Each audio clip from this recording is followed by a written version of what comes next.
Hi friends, welcome back to our channel. ఈరోజు మన కిచెన్లో సింపుల్ అండ్ టేస్టీగా ఉండే శనగపిండి లేకుండా సన్నకార పూసని ఎలా చేయాలో చూపించబోతున్నానండి. పిండి వంటల్లో ఒకటైన ఈ సన్నకార పూస అంటే చాలా తక్కువ టైంలోనే ఈజీగా చేసుకోవచ్చండి. ఆయిల్ కూడా తక్కువ పీలుస్తాయండి. కారపూస ఇంకా తినాలనిపిస్తుందండి. అంత టేస్టీగా ఉంటుందండి. ఈ పండుగకు మీరు కూడా తప్పకుండా ట్రై చేయండి. గ్యాస్ ప్రాబ్లం కూడా ఉండదండి. అంత టేస్టీగా ఎంత తిన్నా కానీ హెవీగా అనిపించదు.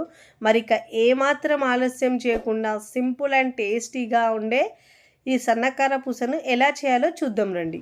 ముందుగా ఇక నేను కారపూస కోసము శనగపిండి వాడకుండా ఇలా పుట్నాల పప్పు, చట్నీ పప్పు అంటారు కదండి, 3/4 కప్పు తీసుకోవాలండి. ఇలా 3/4 కప్పు తీసుకొని పప్పును మనము మిక్సీ జార్లో వేసుకొని వీలైనంత వరకు మెత్తగా గ్రైండ్ చేసుకోవాలండి.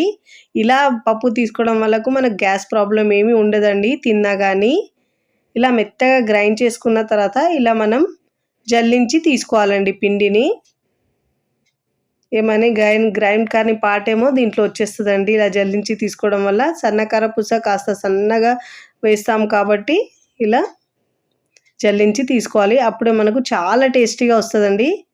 ఫస్ట్ టైం నా ఛానల్ చూస్తున్న వాళ్ళు ప్లీజ్ నా ఛానల్ని సబ్స్క్రైబ్ చేసుకోండి, లైక్ చేయండి, పక్కనున్న బెల్ ఐకాన్ని ప్రెస్ చేయండి. ఇలా ప్రెస్ చేయడం వల్ల నేను పెట్టే వీడియో నోటిఫికేషన్ ముందుగా మీ హోమ్ పేజ్కి వస్తాయండి. ఇలా వేస్ట్ ఉన్న పార్ట్ని పక్కకు తీసుకోవాలండి.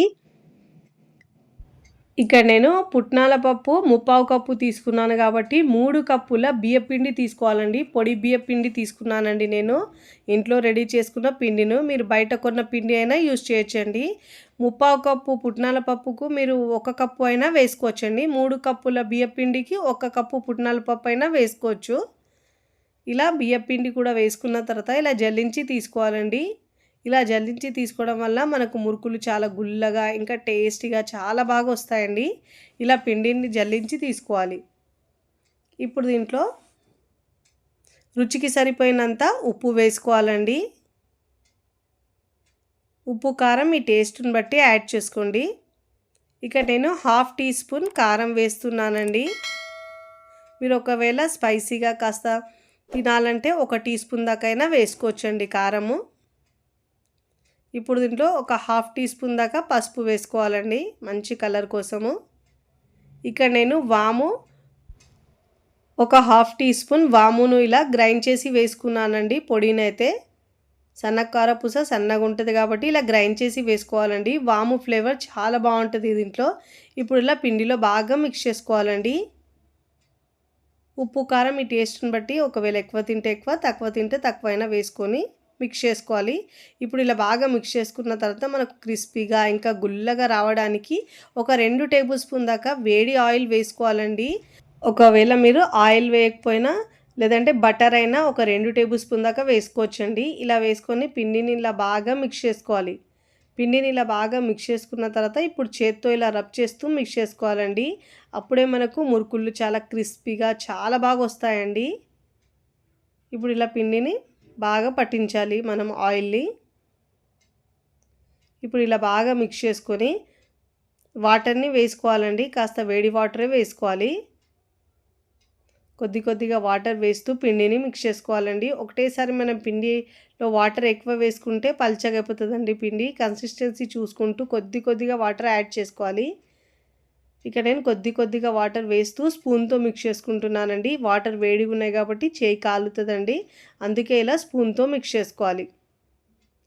కొద్దిగా వాటర్ వేస్తూ మిక్స్ చేసుకోవాలి. ఇలా వాటర్ వేసుకున్న తర్వాత కాస్త పిండి చల్లారిన తర్వాత గోరువెచ్చగా ఉన్నప్పుడు ఇలా చేత్తో బాగా మిక్స్ చేసుకోవాలి. ఇప్పుడు నార్మల్ వాటర్ కొద్దిగా వేస్తూ మిక్స్ చేసుకోవాలి. పిండిని మనం వీడియోలో చూపించిన విధంగా మిక్స్ చేసుకోవాలండి. ఇప్పుడు ఇలా బాగా మిక్స్ చేసుకున్న తర్వాత ఇక్కడ నేను సన్నగా ఉండే కారపూస బిళ్ళ తీసుకున్నానండి. ఇలా మిషన్ని ఫిట్ చేసుకొని మనము ఇప్పుడు పిండి వేసేటప్పుడు మనం ఇలా ఒకసారి మిక్స్ చేసుకొని పిండిని మనము వేసుకోవాలండి జంతికల గొట్టంలోకి. ఇలా వేసుకున్న తర్వాత మూత పెట్టేసి మిషన్ని ఫిట్ చేసుకోవాలి. ముందుగా ఇక్కడ నేను డీప్ ఫ్రైకి సరిపోయినంత ఆయిల్ని వేడి చేసుకున్నానండి. వేడి చేసుకున్న తర్వాత స్టవ్ని సిమ్లో ఉంచి ఇలా మనము కడాయిలో కారపూసను వేసుకోవాలండి. ఇలా కాస్త వేడి తగులుతుందండి, చూసుకుంటూ వేసుకోవాలి చేతికి. ఒకవైపు ఫ్రై అయిన తర్వాత నురగలు తగ్గిన తర్వాత మరోవైపుకి టర్న్ చేసుకోవాలండి. చక్కగా రెండు వైపులా క్రిస్పీగా గోల్డెన్ కలర్ వచ్చే వరకు ఫ్రై చేసుకొని ప్లేట్లోకి తీసుకోవాలి. చూడండి, ఇలా గోల్డెన్ కలర్ వచ్చిన తర్వాత జాలి గరిటెలు తీసుకోవడం వల్ల ఎక్స్ట్రా ఆయిల్ మొత్తం కిందికి వచ్చేస్తుంది. ఇప్పుడు ప్లేట్లోకి తీసుకోవాలి. ఇదే విధంగా మరొకటి చేసి చూపిస్తున్నాను చూడండి. మనము కారపూస వేసేటప్పుడు స్టవ్ని సిమ్లో ఉంచి మాత్రమే వేసుకోవాలండి. ఇలా ఒకవైపు ఫ్రై అయిన తర్వాత నురగలు తగ్గిన తర్వాత మరోవైపుకి టర్న్ చేసుకొని ప్లేట్లోకి తీసుకోవాలి. ఇదే విధంగా 1 బై 1 అన్ని పిండితో కారపూసను రెడీ చేసుకోవాలి. ఇక్కడ నేను అన్నీ వేసుకున్న తర్వాత సర్వింగ్ ప్లేట్లోకి సర్వ్ చేస్తున్నానండి. తిన్నా కొద్దీ తినాలనిపించేలా సూపర్ టేస్టీగా ఉంటుందండి. ఎంత తిన్నా కానీ పొట్టకు ఇంకా హెవీ అస్సలు అనిపించదండి, ఎందుకంటే ఆయిల్ కూడా ఎక్కువ పీల్చదండి. టేస్ట్ అయితే చాలా చాలా బాగుంటుందండి. మీరు కూడా ఈ సంక్రాంతి పండుగకు ఇలా ట్రై చేయండి. చాలా చాలా బాగుంటుందండి. పిల్లలకు స్నాక్స్లో ఇచ్చినా కూడా చాలా టేస్టీగా ఉంటుంది. మీరు కూడా తప్పకుండా ఈ క్రిస్పీగా ఉండే కారపూసను ఒక్కసారి ట్రై చేయండి. ట్రై చేసి ఎలా కుదిరిందో కామెంట్ ద్వారా తెలియచేయండి. చూడండి, ఇక్కడ మీకు తుంచి చూపిస్తాను చూడండి, ఎంత క్రిస్పీగా గుల్లగా చాలా బాగా వచ్చినాయండి. చూడండి ఎంత బాగా వచ్చినాయో, తుంచుతూనే తెలుస్తుంది ఎంత క్రిస్పీగా వచ్చినాయి. ఇలా చేసి పెట్టుకుంటే ఒక 15 to 20 డేస్ వరకు స్టోర్ చేసుకొని పెట్టుకోవచ్చండి. చాలా టేస్టీగా కమ్మగా ఉంటుందండి. పిల్లలకు స్నాక్స్ బాక్స్లో కట్టించేది, లేదంటే టీ టైమ్ స్నాక్గా తీసుకున్నా కానీ బెస్ట్ స్నాక్స్ రెసిపీ అండి. చాలా చాలా టేస్టీగా ఉంటుంది. వీడియో నచ్చితే లైక్ చేయండి, ఫ్రెండ్స్ ఫ్యామిలీకి షేర్ చేయండి. మరికొన్ని టేస్టీ సింపుల్ క్విక్ రెసిపీస్ కోసం టీ టీ టీ కిచెన్ని సబ్స్క్రైబ్ చేసుకోండి. Thanks for watching.